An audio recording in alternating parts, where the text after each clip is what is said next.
We are learning some new details about the Wolfe County woman facing charges after troopers say she had an abortion using medication she ordered online.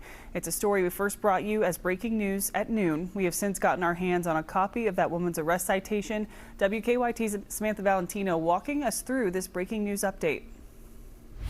This is 35-year-old Melinda Spencer. Kentucky State Police arrested her last night on charges of fetal homicide, abuse of a corpse, and evidence tampering.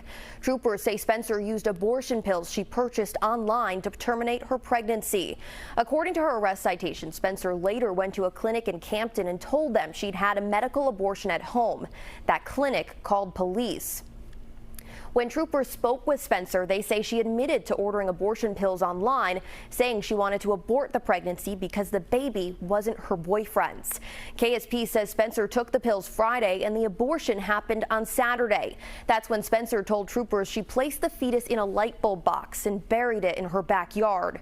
Troopers didn't say how far along Spencer was, only that the fetus was a male, but an autopsy is scheduled to determine the fetal age. Now, Kentucky has a near total ban on abortion.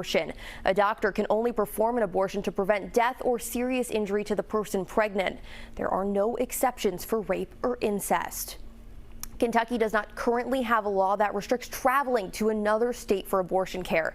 Some nearby states do have abortion access. In Ohio and Virginia, there are some restrictions, including a ban after 20 weeks.